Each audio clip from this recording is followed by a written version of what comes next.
Hai dok, gimana nih kabarnya? Halo, alhamdulillah sih oke aja, fine. Kemarin capek banget, aktivitasnya banyak soal mobilisasi kesana kemari. Habis dari Semarang ya dok katanya nih? Iya sih, habis workshop nama-namain gelar biar panjang. Oke, dok kemarin anyway congratulations ya dok ya untuk gelar terbaru yaitu IVOCA. Gue Gak apa lah. Ya alhamdulillah, makasih banyak. Asalnya sih itu kayak bukan gabut ya, cuma kok pengen aja gitu, biar lengkap deh, bukan gelarnya aja yang lengkap tapi pengetahuannya gitu. Karena pasien yang datang tuh biasanya kan pasien yang agak-agak kompleks, Kak, cuma nyeri doang. Kadang tuh mereka tuh kayak pengen dang mari dang wes gitu. Bahasa Jawa nggak apa-apa ya, nggak apa-apa selesai dang udah dang selesai gitu, penyakitnya udah nggak nyeri lagi gitu. Nah kadang kan gimana mereka datang kondisinya diabetes, asam urat, kolesterol, terus berat badannya itu komplikasi banyak banget ya, obes. Ya gimana mau selesai dalam 1 hari gitu. Jadi saya kayak bikin mau kayak konsep packaging gitu. Pasien datang nyerinya saya coba turunin, terus saya exercise, saya kasih kayak latihan-latihan terstruktur gitulah. Nutrisinya juga saya kasih planning, exercise juga. Nah itu kayak gimana nanti ilmunya apa gitu. Ya itu udah akhirnya aku ambil IVO itu gitu. terbaru ya dok ya. Iya. IVOCA emang udah umum atau masih jarang banget sih dok IVOCA di Indonesia ini? Banyak sih, banyak. Cuma mungkin pengaplikasiannya mungkin masyarakat nggak banyak tahu kali ya. Makanya penting nih kayaknya nih kita bikin awareness lah. IVOCA itu apa, terus manfaatnya apa buat pasien kayak gitu. Oke dok, sebenarnya apa sih bedanya dokter anestesi sama dokter nyeri intervensi atau ditambah dengan IVO klinis? Apakah kedua profesi ini berbeda atau sama-sama dalam satu naungan nih dok? Oh beda, kayak dunia masing-masing. Tapi ketika seorang anestesi seperti saya ini belajar intervensi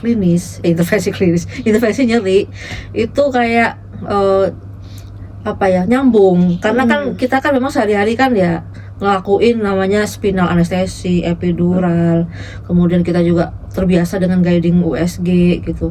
Jadi semuanya itu kalau kita masukin lagi ke intervensi nyeri itu masih nyambung lah, masih ilmunya masih sebelahan gitu. Jadi sehari-hari juga kita nanganin nyeri akut di ruang operasi maupun di ruangan, nyeri kronis juga nyambung kan kayak gitu. Nah kemudian apalagi kalau itu pada pasien-pasien degeneratif, artinya pasien-pasien usia lanjut. Biasanya kan pasien usia lanjut kan udah satu package dengan penyakit metabolik gitu, diabetes, asam urat dan sebagainya, sindrom metabolik, kegemukan, hipertensi, penyakit jantung. Nah itu semua kalau cuma mengandalkan intervensi nyeri aja itu kayaknya kurang gitu. Makanya akhirnya ada lagi yang namanya IVO klinis itu. Jadi ada kayak penerapan dosis latihan fisik dan nutrisi. Jadi itu juga jadi obat untuk pasien-pasien tersebut, gak cuma nyeri aja. Karena kebanyakan pasien itu kan pengennya instan, nggak nyeri, nggak mau gerak. Padahal kalau nggak mau gerak sama aja, metabolisme tubuhnya nggak membaik, tubuhnya rumahnya masih kotor, nyerinya aja yang kurang. Tapi nanti bisa balik lagi kalau nggak semuanya diperbaikin gitu. Makanya itu korelasinya erat dalam satu benang merah gitulah untuk menangani penyakit nyeri yang disebabkan oleh degenerasi gitu, atau mungkin pasien-pasien yang cedera olahraga itu juga masih berkaitan sangat erat juga gitu. Jadi IVOCA ini khusus untuk dokter aja ya dok? Kayak saya baca-baca kan untuk dokter anestesi atau untuk dokter rehab itu semua dokter bisa sih. Kemarin malah ada dokter jantung ikut, dokter jantung itu kan juga korelasinya nanti sama penyakit jantung. Penyakit jantung kan nggak melulu harus obat-obat jantung aja kan. Nah mereka itu kayak kombinasi juga nih. Ininya pengobatan yang holistik gitu loh. Jadi nggak cuma obat, bergantung sama obat itu nanti nggak efektif. Lebih efektif kalau nutrisi dan aktivitas fisiknya diperbaiki, ototnya diperbaiki, metabolismenya juga diperbaiki gitu.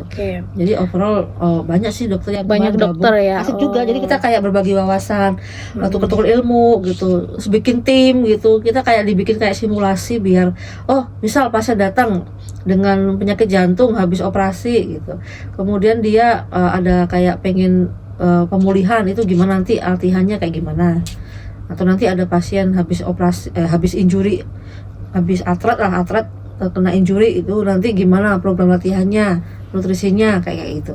Dok, ngomong-ngomong tentang intervensi, sebenarnya intervensi sendiri kan artinya adalah tindakan untuk memperbaiki gitu ya dok ya.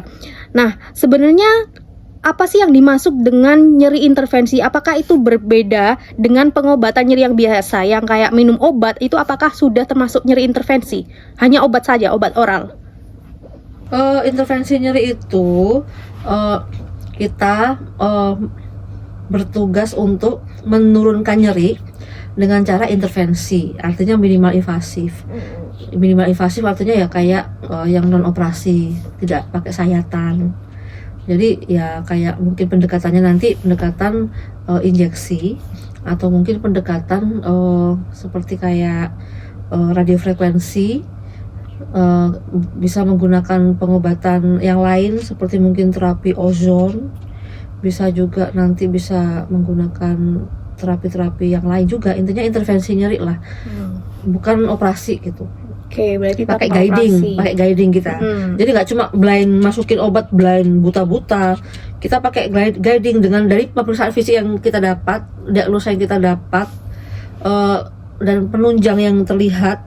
Itu nanti kita lakukan planning untuk intervensi nyeri di target site yang sudah kita targetkan. Jadi nggak langsung dibabat habis dengan obat, langsung dibom, targeted. Jadi hemat obat, hemat efek samping, minimal efek samping, hemat obat, dan tentunya lebih efektif lah, lebih aman juga kan, kelihatan targetnya di situ. Oke, tadi kan dokter ini mention tentang kegemukan dan penyakit jantung.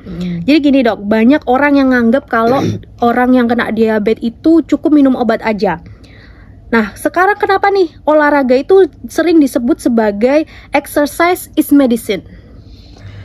Ya, jadi orang diabetes itu kan biasanya mereka itu sebenarnya diabetes itu kan kenaikan gula darah di dalam plasma darah, gula darah lah. Nah, kemudian itu disebabkan biasanya kalau yang terbanyak sih ya, itu diabetes tipe 2. Ada diabetes tipe 1 di mana dia tidak cukup untuk memproduksi insulin. Tapi kalau diabetes tipe 2 itu insulinnya tuh bagus, produksinya udah cukup lah. Tapi sel-sel jaringan kita, tubuh kita itu kayak nggak sensitif lagi, males gitu menerima fungsinya insulin gitu.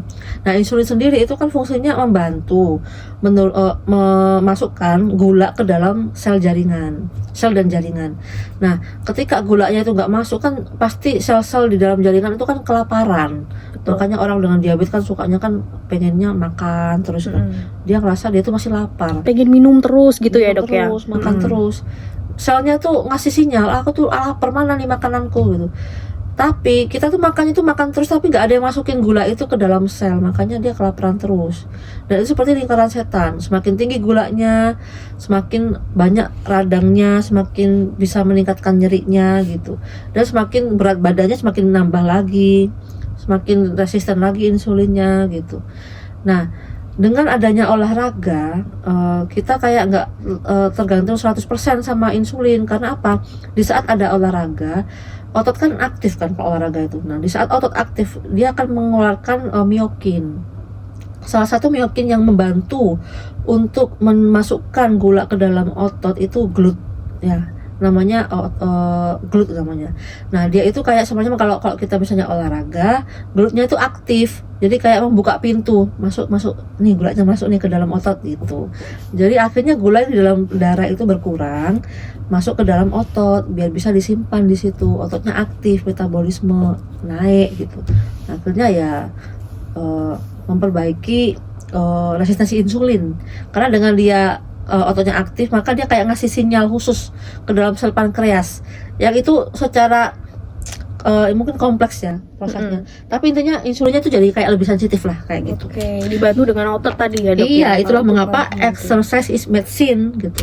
Jadi kita nggak minum obat terus untuk membantu biar gulanya masuk ke dalam darah, tapi kita exercise itu juga termasuk obat supaya insulinnya lebih sensitif.